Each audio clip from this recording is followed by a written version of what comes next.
வணக்கம். மதிமுகம் செய்திகள். இன்றைய முக்கிய நிகழ்வுகளை பார்ப்பதற்கு முன்னதாக தலைப்புச் செய்திகளை பார்க்கலாம். மணிக்கு 180 கிலோமீட்டர் வேகத்தில் செல்லக்கூடிய நமோ பாரத் ரயில் சேவையை தொடங்கி வைத்தார் பிரதமர் மோடி. இந்தியா முழுவதும் பின்பற்றும் மாடலாக திராவிட மாடல் அரசு செயல்பட்டு வருகிறது. முதலமைச்சர் மு.க.ஸ்டாலின் பெருமிதம். தமிழ்நாடு முழுவதும் மாவட்டம் வாரியாக இறுதி வாக்காளர் பட்டியல் வெளியீடு. மாவட்டம் வாரியாக வாக்காளர் பட்டியலை வெளியிட்ட ஆட்சியர்கள். கேரள முதலமைச்சர் பினராயி விஜயனுடன் வைகோ சந்திப்பு. நாடாளுமன்றத்தில் தான் ஆற்றிய உரைகளின் தொகுப்புகளை வழங்கினார் வைகோ. நேபாளத்தில் ஆற்றில் பேருந்து கவிழ்ந்து விபத்து. 17 பேர் பரிதாபமாக உயிரிழப்பு. நாட்டின் முதல் அதிவேக நமோ பாரத் ரயில் சேவையை பிரதமர் மோடி தொடங்கி வைத்தார். இந்தியாவில் ரயில் போக்குவரத்தை நவீனப்படுத்தவும் துரிதப்படுத்தவும் மத்திய அரசு பல்வேறு முன்னெடுப்புகளை மேற்கொண்டு வருகிறது.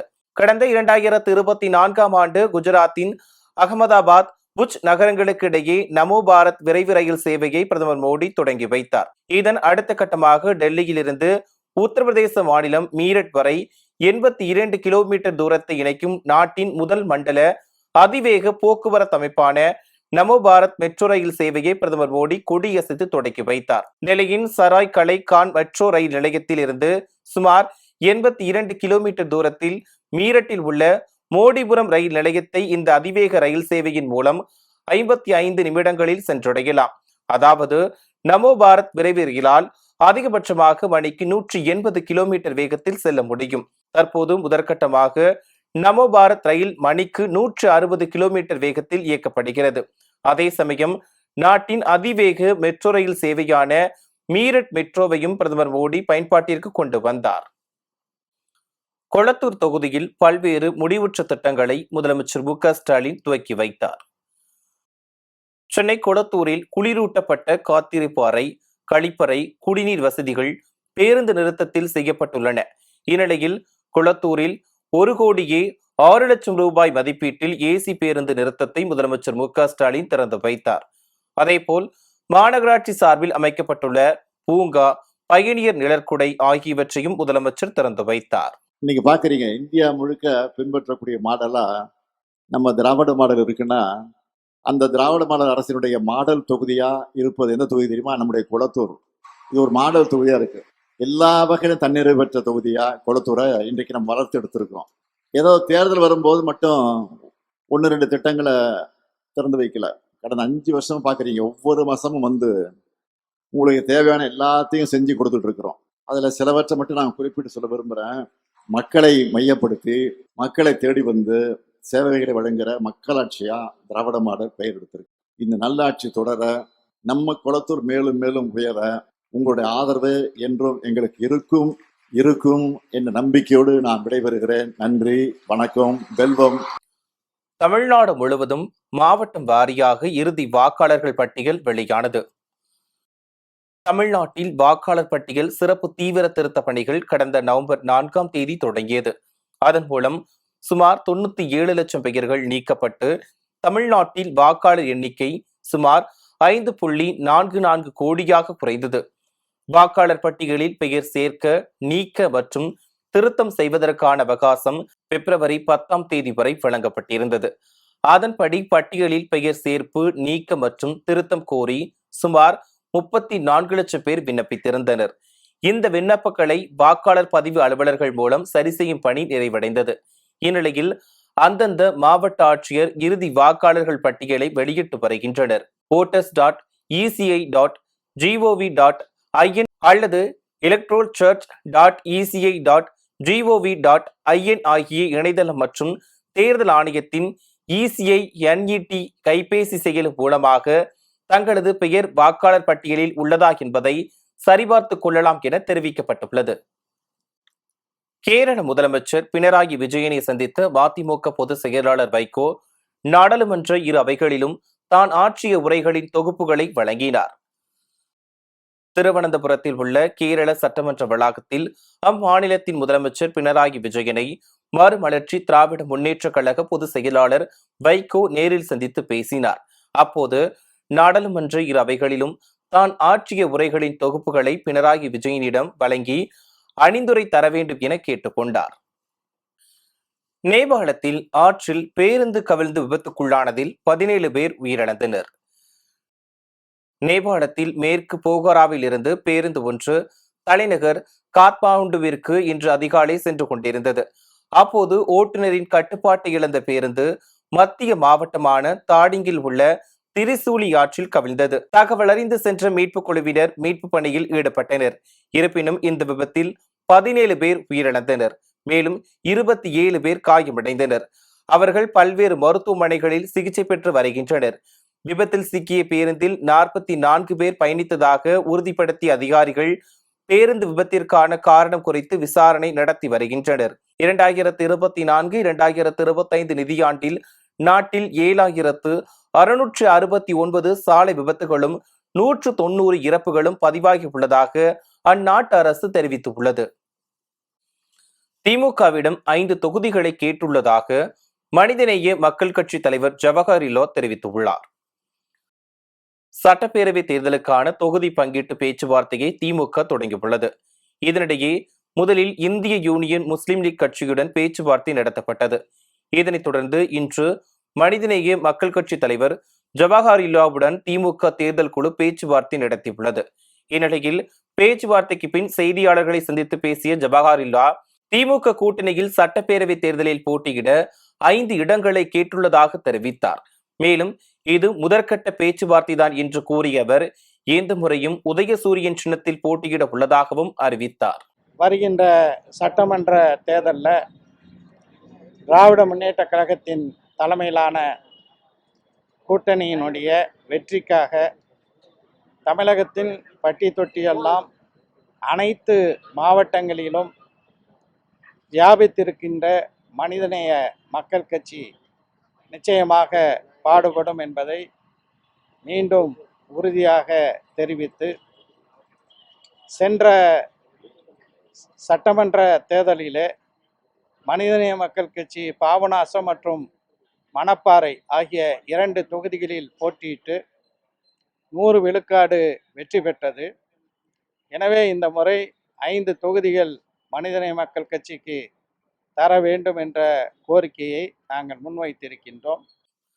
சென்னை எழும்பூர் ரயில் நிலைய பணிகள் காரணமாக புறநகர் ரயில் சேவைகளை தெற்கு ரயில்வே குறைத்துள்ள நிலையில் ரயில் நிலையங்களில் அசாதாரண சூழல் நிலவுகிறது. எழும்பூர் ரயில் நிலையத்தில் நடைபெற்று வரும் மறுசீரமைப்பு பணிகள் ஏப்ரல் 5 வரை 45 நாட்களுக்கு திட்டமிடப்பட்டு தொடங்கப்பட்டுள்ளது. இதனால் சென்னை கடற்கரை செங்கல்பட்டு பிரிவில் புறநகர் ரயில் சேவைகள் தற்காலிகமாக ரத்து செய்யப்பட்டும் சில சேவைகள் மாற்றி அமைக்கப்பட்டும் உள்ளன. இத்தகைய சூழலில் காலை மற்றும் மாலை நெரிசல் மிகு நேரங்களிலும் புறநகர் ரயில் சேவைகளை தெற்கு ரயில்வே குறைத்திருப்பதற்கு பயணிகள் மத்தியில் கடும் எதிர்ப்புகள் எழுந்துள்ளன. கடந்த வெள்ளிக்கிழமை மாலை முதல் சென்னையில் உள்ள அனைத்து ரயில் நிலையங்களிலும் கூட்ட நெரிசல் ஏற்பட்டது. பல பயணிகள் ரயில்கள் நகரும் போது கீழே விழும் காட்சிகள் இணையதளத்தில் வைரலாகி பதற்றத்தை ஏற்படுத்தியது. இதையடுத்து திங்கட்கிழமை நெரிசல் மிகு நேரத்தில் கூடுதல் ரயில்கள் இயக்கப்படும் என்று எதிர்பார்க்கப்பட்ட நிலையில் வெள்ளிக்கிழமை போன்ற நிலையே தொடர்ந்து உள்ளது. தாம்பரம், கோடம்பாக்கம், கிண்டி போன்ற பல்வேறு முக்கிய ரயில் நிலையங்களில் ஆயிரக்கணக்கான மக்கள் ரயில்களில் முந்தியடித்து ஏறுவதால் பதற்றமான சூழல் நிலவுகிறது. சென்னை மாநகர போக்குவரத்து கழகம் சார்பில் கூடுதல் பேருந்துகள் இயக்கப்பட்டாலும் போதுமானதாக இல்லை என்று பயணிகள் கருத்து தெரிவித்துள்ளனர். மேலும் கூட்ட நெரிசல் காரணமாக அசம்பாவிதங்கள் ஏற்படுவதற்கு முன்னதாக போதிய முன்னெச்சரிக்கை நடவடிக்கைகளை உடனடியாக எடுக்க வேண்டும் என்று ரயில்வே நிர்வாகத்திற்கு பயணிகள் கோரிக்கை விடுத்துள்ளனர். சென்னையில் இன்று ஆபரண தங்கத்தின் விலை சவரனுக்கு அதிரடியாக 1440 ரூபாய் உயர்ந்து 1,18,880 ரூபாய்க்கு விற்பனையாகிறது. சேமிப்பின் அடையாளமாக திகழும் தங்கம் விலை நாளுக்கு நாள் அதிகரித்து வருவதால் நகையை நினைத்து கூட பார்க்க முடியாத சூழலுக்கு தள்ளப்பட்டுள்ளனர்.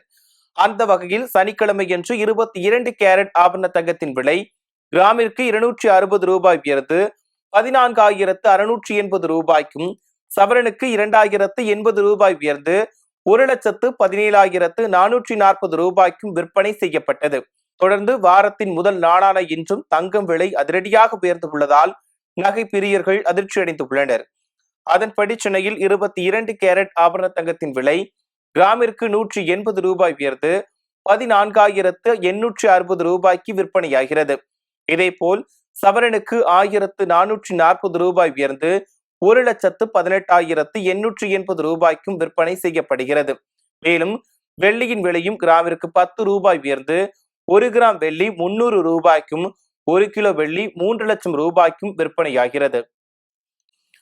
அரியலூர் மாவட்டம் பூண்டி கிராமத்தில் ஜல்லிக்கட்டு போட்டி விறுவிறுப்பாக நடைபெற்றது. பூண்டி கிராமத்தில் அரியலூர் மாவட்டத்தில் முதல் ஜல்லிக்கட்டு போட்டி நடைபெற்றது. இதில் அரியலூர், பெரம்பலூர், தஞ்சாவூர், மதுரை உள்ளிட்ட பல்வேறு மாவட்டங்களிலிருந்தும் 600க்கும் மேற்பட்ட காளைகள் கலந்து கொண்டன. தொடர்ந்து அலங்கரிக்கப்பட்ட வாடி வாசலில் இருந்து காளைகள் ஒன்றன் பின் ஒன்றாக அவிழ்த்து விடப்பட்டது. அப்போது சீறி பாய்ந்து ஓடிய காளைகளை மாடுபிடி வீரர்கள் போட்டி போட்டு அடக்கினர். இறுதியாக போட்டியில் வெற்றி பெற்ற காளைகளின் உரிமையாளர்கள் மற்றும் மாடுகளை அடக்கிய மாடுபிடி வீரர்களுக்கும் சைக்கிள், சில்வர் பாத்திரங்கள், ரொக்கப்பணம் உள்ளிட்டவை பரிசாக வழங்கப்பட்டது. இதில் ஏராளமான பொதுமக்கள் கலந்து கொண்டு ஜல்லிக்கட்டு போட்டியை ஆரவாரத்துடன் கண்டு ரசித்தனர். காஞ்சிபுரம் மாவட்டம் வாலாஜாபாத் அருகே 150 ஆண்டுகள் பழமையான ஸ்ரீ செல்வ விநாயகர் கோவில் கும்பாபிஷேகம் வெகு சிறப்பாக நடைபெற்றது. வாலாஜாபாத் அடுத்த ஏகனாம்பேட்டை ரோட்டு தெருவில் சுமார் 150 ஆண்டுகள் பழமை வாய்ந்த ஸ்ரீ செல்வ விநாயகர் கோவில் அமைந்துள்ளது. இக்கோவில் தற்போது புதிதாக கட்டப்பட்டு கும்பாபிஷேகம் நடத்தப்பட்டது. முன்னதாக கோவில் வளாகத்தில் யாகசாலை பூஜைகள் நடைபெற்றது. தொடர்ந்து புனித நீர் கோவிலை சுற்றி எடுத்து வரப்பட்டு சிவாச்சாரியார்கள் வேத மந்திரங்கள் போத ராஜகோபுரத்திற்கு ஊற்றப்பட்டு மகா தீபாராதனை காண்பிக்கப்பட்டது. பின்னர் மூலவர் சன்னதி முழுவதும் ரூபாய் நோட்டுகளால் அலங்கரிக்கப்பட்டது. தொடர்ந்து மூலவருக்கு சிறப்பு அபிஷேகம் செய்யப்பட்டு மகா தீபாராதனை காண்பிக்கப்பட்டது. இதில் திரளான பக்தர்கள் கலந்து கொண்டு சுவாமி தரிசனம் செய்தனர். மேலும் விழாவில் கலந்து கொண்ட பக்தர்கள் அனைவருக்கும் பிரசாதம் வழங்கப்பட்டது.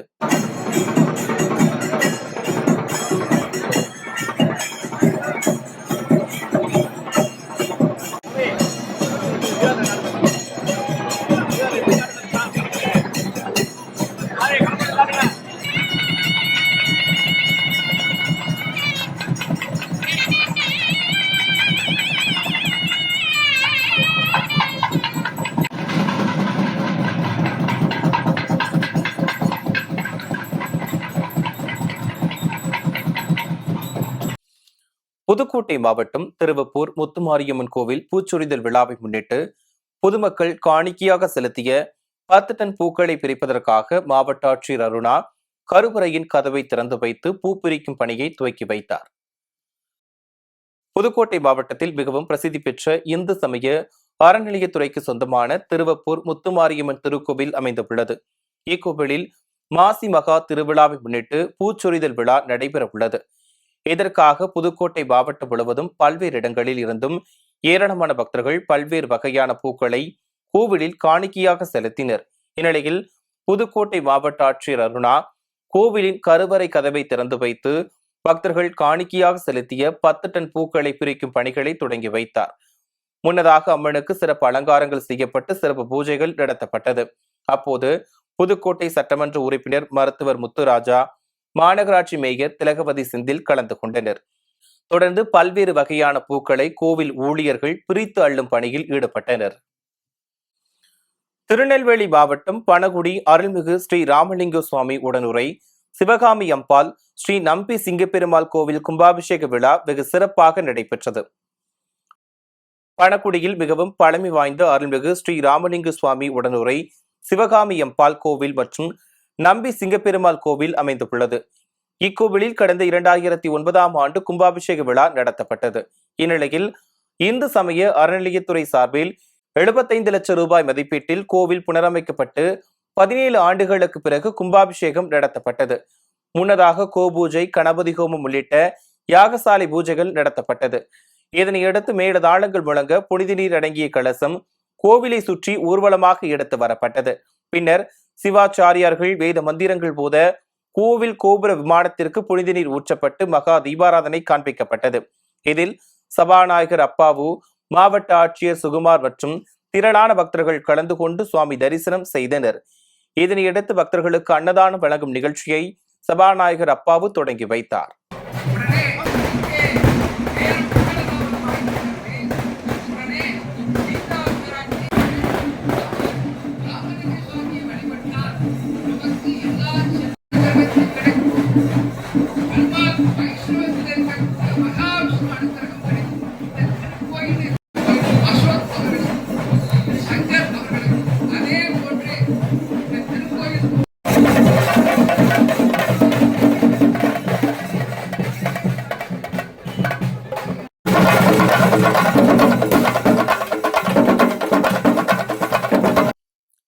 திருப்பத்தூர் மாவட்டம் ஆம்பூர் அருகே பெட்ரோல் பங்கில் நிறுத்தி வைக்கப்பட்டிருந்த பாஜக பிரமுகரின் இருசக்கர வாகனத்தை மர்ம நபர்கள் தீயிட்டு கொளுத்திய சம்பவம் பரபரப்பை ஏற்படுத்தியுள்ளது.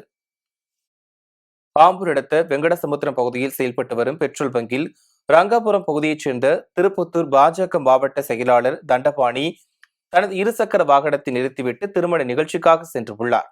இந்நிலையில் இரவு 11 மணியளவில் திரும்பி வந்தபோது இருசக்கர வாகனம் கொழுந்துவிட்டு எரிவதைக் கண்டு அதிர்ச்சியடைந்தார். தொடர்ந்து பெட்ரோல் பங்க் ஊழியர்கள் தீயை அணைக்கும் பணியில் ஈடுபட்டனர். இருப்பினும் இருசக்கர வாகனம் முற்றிலும் எரிந்து நாசமானது. இதுகுறித்து தண்டபாணி உமராபாத் காவல் நிலையத்தில் அளித்த புகாரின் அடிப்படையில் வழக்கு பதிவு செய்த போலீசார் அங்குள்ள சிசிடிவி காட்சிகள் மற்றும் தடயவியல் நிபுணர்கள் மூலம் தடயங்களை சேகரித்து விசாரணை மேற்கொண்டு வருகின்றனர். ஆட்கள் நடமாட்டம் மிகுந்த சாலை பகுதியில் உள்ள பெட்ரோல் பங்கில் நிறுத்தி வைக்கப்பட்டிருந்த பாஜக பிரமுகரின் இருசக்கர வாகனம் தீயிட்டு கொளுத்தப்பட்ட சம்பவம் அந்த பகுதியில் பரபரப்பை ஏற்படுத்தியுள்ளது. திருப்பத்தூர் மாவட்டம் ஜோலார்பேட்டை அருகே விவசாய நிலத்தில் 45 வயது மதிக்கத்தக்க பெண் சடலம் மீட்கப்பட்ட சம்பவம் பெரும் பரபரப்பை ஏற்படுத்தியுள்ளது. ஜோலார்பேட்டை அடுத்த மண்டலவாடி பகுதியைச் சேர்ந்தவர் ராஜேஷ். இவர் வழக்கம் போல் தனக்கு சொந்தமான விவசாய நிலத்திற்கு தண்ணீர் பாய்ச்சுவதற்காக சென்றபோது விவசாய கிணற்றில் பெண் சடலம் ஒன்று கிடந்துள்ளது. இதுகுறித்து ஜோலார்பேட்டை போலீசார் மற்றும் தீயணைப்பு துறையினருக்கு ராஜேஷ் தகவல் தெரிவித்தார். அதன் பேரில் சம்பவ இடத்திற்கு விரைந்து வந்த தீயணைப்பு துறையினர் மற்றும் ஜோலார்பேட்டை போலீசார் விவசாய கிணற்றிலிருந்து சுமார் 45 வயது மதிக்கத்தக்க அடையாளம் தெரியாத பெண்ணின் சடலத்தை மீட்டனர். தொடர்ந்து இறந்தவரின் உடலை பிரேத பரிசோதனைக்காக திருப்பத்தூர் அரசு மருத்துவமனைக்கு அனுப்பி வைத்தனர். மேலும் இது தொடர்பாக வழக்கு பதிவு செய்த போலீசார் இறந்தவர் யார், எந்த ஊரைச் சேர்ந்தவர் என்பது குறித்தும் கொலையா தற்கொலையா என்பது குறித்தும் பல்வேறு கோணங்களில் விசாரணை நடத்தி வருகின்றனர்.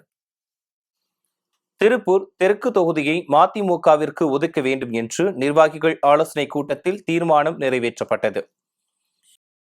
2026 சட்டமன்ற தேர்தல் தொடர்பாக திருப்பூர் மாநகர மாவட்ட மதிமுக கழகத்தின் நிர்வாகிகள் ஆலோசனை கூட்டம் நடைபெற்றது. திருப்பூர் காந்திநகர் பகுதியில் உள்ள மாநகர் மாவட்ட அலுவலகத்தில் மாநகர் மாவட்ட அவைத்தலைவர் நேமிநாதன் தலைமையில் நடைபெற்ற இந்த கூட்டத்தில் திருப்பூர் மாநகர் மாவட்ட செயலாளர் நாகராஜ் மதிமுக கட்சிக்காக சிறப்பாக பணியாற்றி வருவதாகவும், எனவே திருப்பூர் தெற்கு தொகுதியில் திமுக கூட்டணியில் மதிமுகவிற்கு ஒதுக்க வேண்டும், மேலும் வேட்பாளராக நாகராஜன் தேர்வு செய்யப்பட வேண்டும் உள்பட பல்வேறு தீர்மானங்கள் நிறைவேற்றப்பட்டது.